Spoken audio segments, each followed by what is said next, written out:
I don't know where you are right now in life. Maybe you're already tired. Maybe you wish the day could end. Maybe you're stuck in a loop of being disconnected, of feeling lost, etc. Maybe you feel like you're stuck on autopilot, scrolling, numbing, surviving. Maybe your life looks fine on the outside, but deep down you know you're not alive. You feel stuck, disconnected, you feel lost, empty. Maybe you're in a state of emptiness that stretches for weeks or months. And that's what I call the abyss. But here's something no one told me. The abyss, the rock bottom, is not the end. Is not failure. Because look at it this way. When you're at the bottom of the ocean, what can you do? What are your options? You can only go up or horizontally. So yes, rock bottom, the abyss, is a place of alchemy. It's a place of change, of rebirth. The abyss is literally a place where death and rebirth meet. This is not another morning routine or Pinterest mood board. It's a guide for the moment where everything feels numb, a guide for when your nervous system feels shut down, where your stomach feels buried under the pain. And I'm going to share with you what I had to learn the hard way. By the end of this video, you'll understand why the abyss felt endless and how to climb back.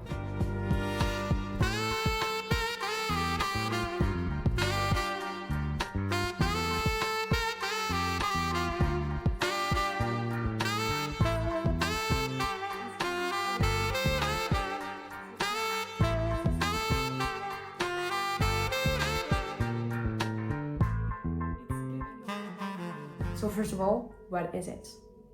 Because I think it's really important to know what is it so we can work on it. How can you fight a ghost if you don't know what is it?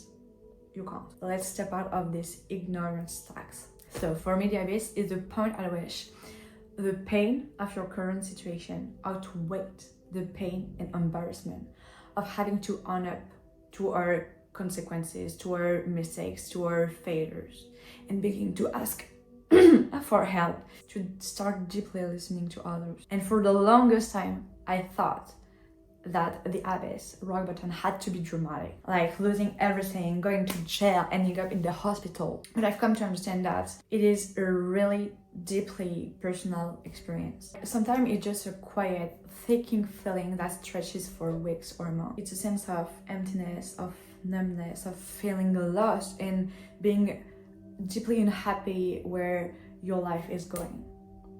And my own lowest point, my own abyss, wasn't one big event. It was the moment I realized I couldn't keep living the way I was. The moment I realized I was powerless, I was disconnected, I was tired of my own patterns. Of course, the abyss is not failure. Of course, the abyss is not mistake. And I can tell you that the darkest season of my life was the exact place where I started building, creating a life that truly feels like mine. And let me tell you something that no one told me when I was in the darkest season of my life again. You are not broken, you are not a mistake, you are not something to repair, you are not something to work on, you are not lazy, you are not dramatic, you're just in protection mode, in survival mode. And that protection is not mental, it's neurological. It's your nervous system saying, okay, being alive hurts too much, so I'm going to shut down, protect myself until life feels safe again. And I remember waking up one morning, like feeling the weight of the world. And just getting out of bed felt like lifting a car. And I was staying in bed, staring at the walls for hours, not knowing what to cook, not knowing what to do, not knowing what to say, not even know what to think. And I was just there spiraling in some negative energy extra. I was lost. And I remember thinking, what is wrong with me? Why? I'm a human being like everybody else. Why am I like this? Why I am feeling like this? I was feeling like my body was made out of concrete. But no, I know nothing was wrong with me. I wasn't broken. It was just my body working for survival. But here's what actually happening inside of you.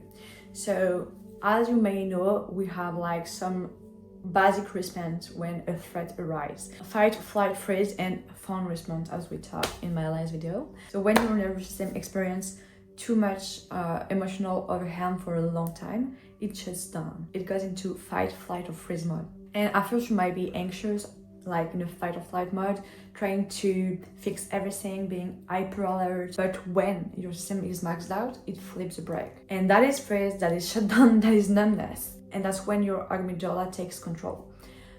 It is a part of your brain that is responsible for threat detection, okay? At the start of humanity, it was really useful for us because that's what helped us scanning our environment, scanning for threats, because we had to protect ourselves from wild animals, from other tribes. We don't have to do that anymore. We are here to thrive, not to survive, because we don't have to fight to eat. We don't have to make ourselves shelter. We don't have to run for hours. It's still important to us, but when you're at home, it's not the same case that when you're maybe in the streets being followed by a strange guy in the night. And it starts getting everything, even rest, even success, even joy, even friendship, everything.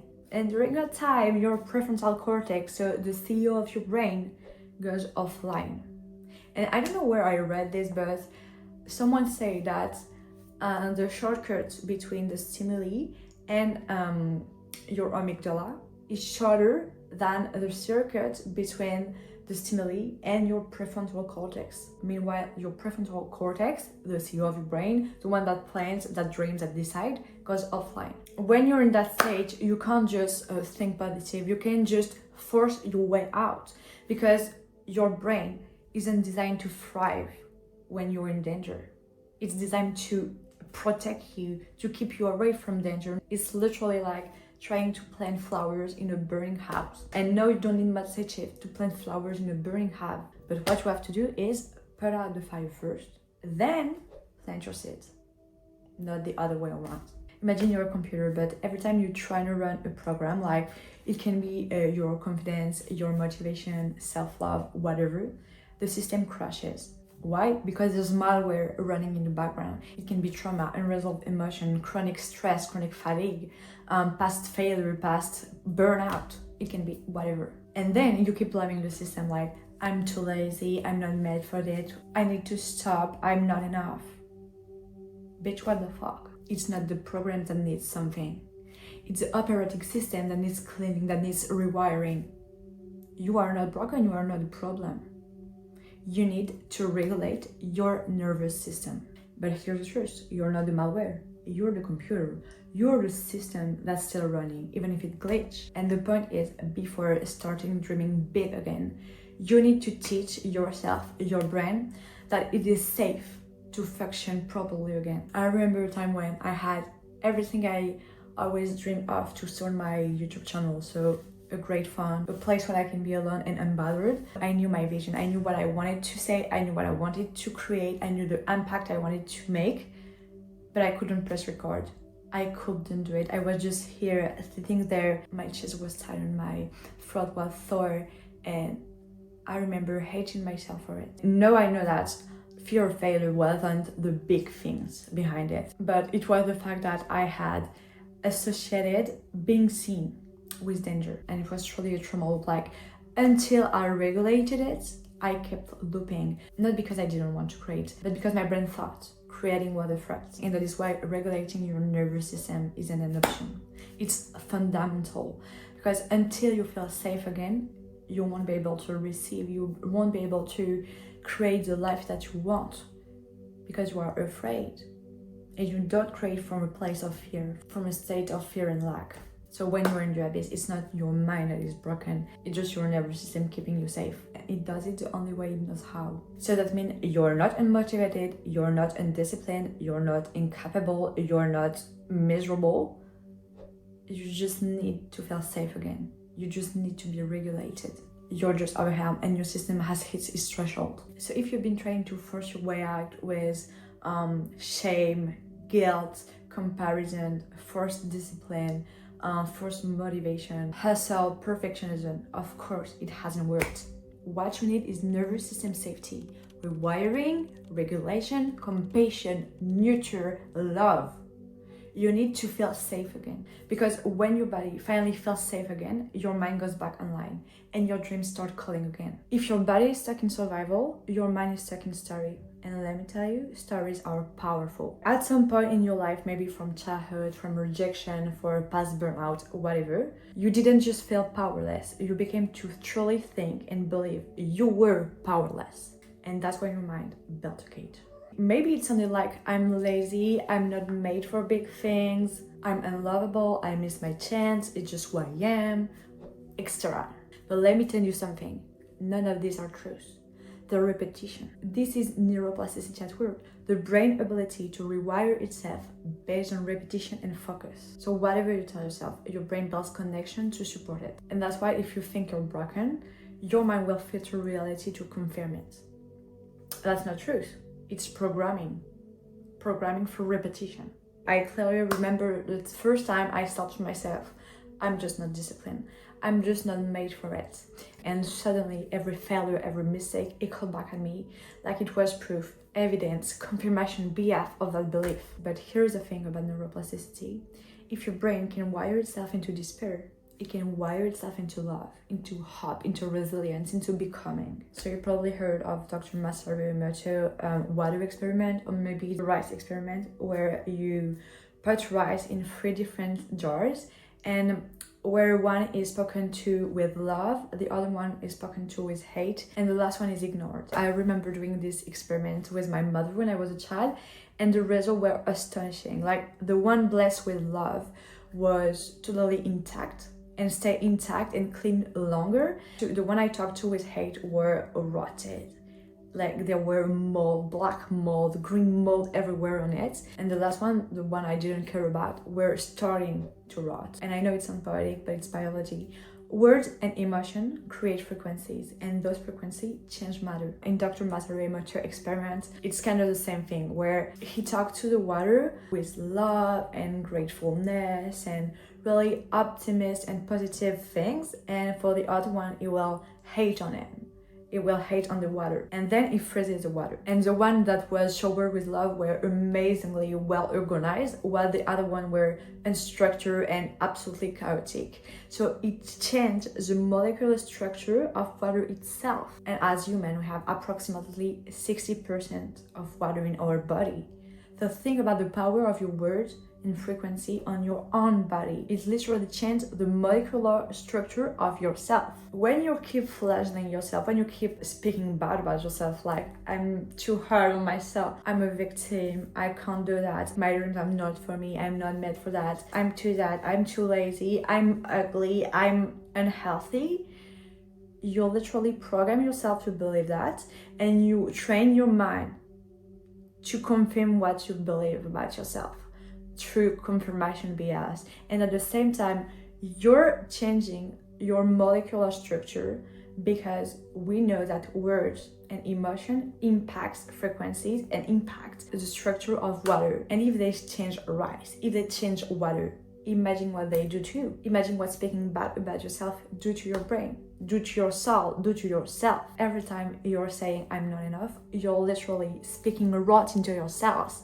But every time you repeat some things like I am safe to rise, I am healed, I am healing, whatever, you're literally reprogramming your biology, you're reprogramming yourself. And that is epigenetic. I don't know if I already talked about that on my videos, but epigenetics is literally a science that shows us that our environment, our thoughts, and our behaviors play a big role in how our genes express themselves. So no, you are not doomed by your DNA. You are just cultivated by your choice. So maybe you got it. The abyss isn't just what happened to you. It's also the story you kept telling yourself. And healing begins the moment you decide to tell a new story about yourself. Truly, one of the hardest lessons I had to learn is this. Healing doesn't come from waiting for someone to save you. And trust me, for a long time, I lived in what I call the victim mentality. I truly thought that life owed me something, that people owed me something. I thought my pain gave me a path to stay small. I thought I had to wait until I felt ready to start again. But here's the truth.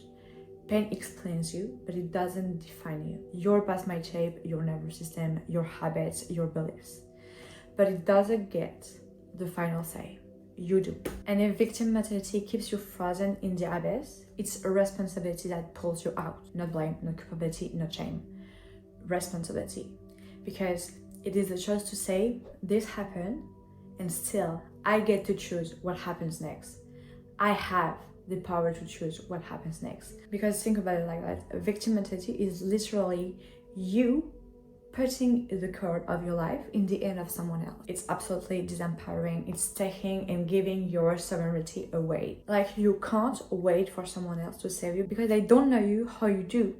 Okay? They don't know your goals, your desire, your needs, your pain, your thought as much as you do. And the only person you'll be with 24/7 for the rest of your life is yourself. So you better nurture the relationship you have with yourself. It is so important for everything, for self-love, for confidence, for everything, okay? And it is absolutely important for stepping out of this condition of the abyss of rock bottom. I absolutely love the song After the Storm by Kalichis, and there's a part in it that I love and describes the situation perfectly. She said, if you need a hero, just look in the mirror, because no one's gonna save you now, so you better save yourself. And that is it. No one is going to save you now, because no one owes you something. Because the moment you take full responsibility, even for one small event, your brain starts to wire differently. It starts creating new neural pathways. It begins creating new neural connection, because responsibility is power, and power is the antidote to despair. Let me tell you the shift didn't happen overnight. Absolutely not. And it didn't happen the day I started believing in myself. It happened the day I stopped waiting to believe and started acting like someone who already did. Even if I had cried in my shower an hour before, even if my hands were shaking, even if I was internally screaming, "Who are you kidding?" I did it anyway. I embodied the future version of myself long before I felt ready, long before I felt like her. And that's where real healing begins. Not in the mind, not in the theory, but in the body and in the spirit. I personally believe that your body, the body, is the missing piece that most people ignore. Let's get scientific for a second. Your cells create emotions. Your emotions create physical reaction, and your body stores those reactions as patterns. So if you spend years in survival mode with anxiety, overthinking, guilt, shame, culpability, your nervous system has memorized that state. And it became your default mode. It becomes your norm, your comfort zone, even if it's not comfortable. And that's why you can understand everything mentally and still feel stuck, because your body hasn't felt ready yet, hasn't felt safety yet. I truly believe that you can't think your way into healing. You have to feel your way into safety first. And for that, I personally use somatic healing, which is the tool that helps you regulate your nervous system and rewire your internal state. And let me give you some practices that changed my life. First of all, cold showers. It taught my body that it could survive discomfort. So when I was feeling really anxious, or when I was feeling that I was going back in my old ways, I was taking myself in the shower, even if it was for less than 1 minute. I didn't care. I just wanted to regulate my nervous system, so I was getting myself in the shower and putting cold water on my body. And it's really hard, and you have to be really disciplined for that, because it will take your breath away. It really helped me calm down and getting back to presence. The second one is breath work, especially when my mind is spiraling. It really brings me back to presence, bring me back into my body, and it really helped me interrupt the negative loop and bring calm and positiveness and a state of peace in myself, in me. I also love shaking, humming, dancing, because I feel like it really pulls out the frozen and negative energy out of my body. I don't know if you already practice that, but I feel so much lighter. And I also love nurturing myself, but what I do is I place my hands over my heart, over my chest, and I will whisper to myself things like, I am safe now, I am here with you, you will never be alone, I always be there, I am safe, I feel safe, I am safe now. I don't know, it brings me back to presence. It makes more space for myself, and I'm not looking to improve anything, but I'm just allowing it, and nurturing myself really helped me creating more space for that and without letting it overwhelm me. And the last one I really enjoyed was walking in nature without anything, like without music, without sound, because I think it really reconnected me with stillness, with space, and with my own rhythm. Yeah, I also loved walking barefoot on the ground, like on fresh grass. It calms me down. I love it, it relaxes me. But I have to tell you something, none of these helped me overnight. But little by little, it started rewiring my brain, it started rewiring my mind, and it started rewiring the signal I was sending to my body. From fear to safety, from shutdown to presence, from survival to life. Now let's talk about the spiritual part, the part that no science alone can explain. There's something in you that wants to rise. And I know because you wouldn't be here watching this if there wasn't. And that something is not just a mindset, it's not just self-help, it's a calling. Your higher self already knows the way out. Your job is just to keep showing up until you remember. And I started connecting to that part of me through rituals, through journaling, not from my wounded voice, but from the person I was becoming, from the version I was becoming. Through visualization, when I talked as her, walked as her, felt as her. And slowly I began to collapse the gap between who I was and who I was becoming. And that shit is powerful. You may already know that your brain can't tell the difference between imagination and reality. So if you visualize your future self and embody her with emotion, your brain starts wiring those circuits as if it's already real, because it can tell the difference. So when I close my eyes and imagine how she breathes, how she moves in a room, how she speaks when she doubts herself, how she shows up when she fails, I wasn't pretending anymore. I was reprogramming. Because here's the recipe. Repetition is the code, emotion is the glue, and identity is the outcome. And this is literally manifestation, because we also say clarity and emotion. Focus them and it will create matter. In reality, most people wait to feel ready before taking action. They wait for confidence, for a sign, for proof. But the secret is motivation isn't something you wait for, it's something you create by moving. You don't wait to be healed to do the work. You do the work as someone was healing. One tiny action at a time, one tiny pattern at a time. And over time, with repetition, your nervous system will start recognizing them as truths. And this will become your new identity, your new self-concept. So let's make this real by asking yourself this thing. What is one thing your higher self will do today? What's one 2-minute somatic tool you can try today? What's one sentence you can repeat, not because it's true yet, but because you want it to be? Write it down, then do it, as if you already believed it. Because one day, soon enough, you will. You're not here to fake it, you're here to form it, because your brain listens to repetition, your body listens to regulation, and your soul listens to intention. And when all three align, rebirth becomes real.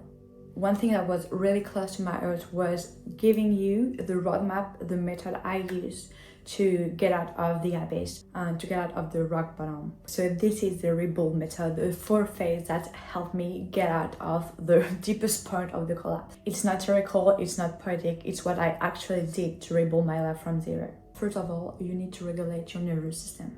Before you can do anything, you need to feel safe in your own body. Not later, not once you feel right now. Because if your nervous system feels unsafe, it won't let you ride. Your brain won't feel safe. You firstly need to calm down. And that doesn't mean meditating on the top of a mountain. Absolutely not. It simply means some grounded ritual that sends the "you are safe now" message to your body and to your brain. So here's what it looked like for me. I did some box breathing, cold showers, shaking, some taping over my body. I used to do ETF, going for a walk, etc. It wasn't about fixing anything. It was to prove to my body over and over that I wasn't stuck in the past, that I wasn't where I was before. Then you have to reprogram your identity or self-concept, whatever. Once you feel a little safer, even once a day, you can start the reprogramming. Yes, absolutely. Because rock bottom is often just an identity crisis. You forgot who you are, you confuse your past with your truth. So we need to rewrite the story, not by forcing them, but by practicing them. So here's the ritual that changed everything for me. Every day I was writing in my journal as if I was already my future self, my higher self. Not, I hope one day I'll be confident. Absolutely not. I was writing, I was embodying her in my writing, and I was anchoring everything with emotion, as if I was already living that. And I didn't only write manifestation. What I mean by that is, I didn't only write about things I want to happen. I was also writing things like, today I showed up even if I was scared, etc. Because that are some characteristics that I want in my higher self. So every day I was journaling what I did like her. First of all, it became a proof, and it helped me gain confidence in who I was becoming and that I was actually becoming her. I also wrote 3 things I'm grateful for each morning, and I picked 3 core beliefs that I turn into mantras and that I repeat every day, the most that I can, and it can be in my head or out loud. One of my favorites were, I am safe to be seen and I am safe to create. They were a game changer for me. And did I believe them at first? No, absolutely not. But I let them move through me. The truth is, everybody is looking on the outside of themselves for peace, for the best version of themselves and everything, you know? When in reality, it's inside of you. It's just under all the noise, all the things you think about yourself, everything people taught you. Of course, you need to take action, so welcome to phase 3. Take micro action. As you may know, confidence doesn't come before action. It comes as a result of action. So that's what I did. I did one action I was scared of every day. One thing. That's it.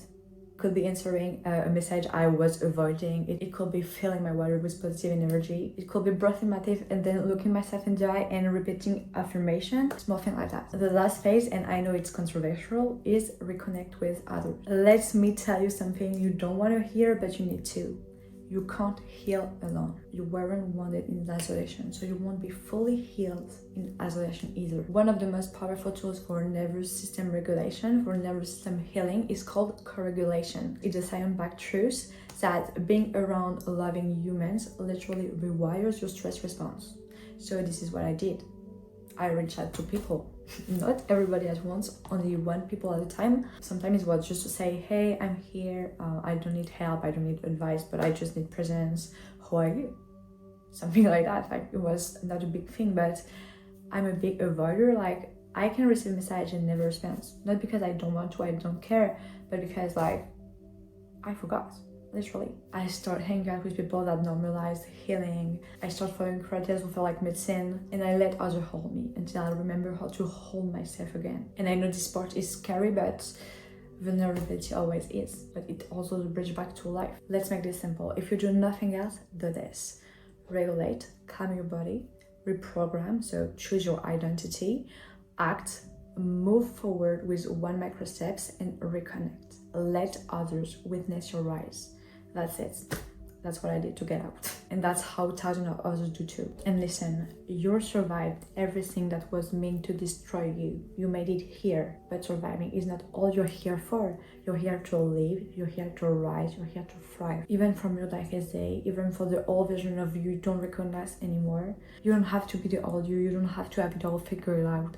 You just have to begin, and you just did. So that's it. That takes us to the end of the video. I hope you enjoyed it. And if you're committed to get out of the abyss, drop it in the comments. I'm so happy we're done with that, and I hope it helps a lot of people. So if you like this video, please make sure to like and subscribe to my channel, and please tell me what do you do when you feel disconnected, when you feel lost. I think it could help everybody. And remember, you're not broken, you're not a failure, you're being reborn, you're being redirected. See you in the next video. Ciao ciao.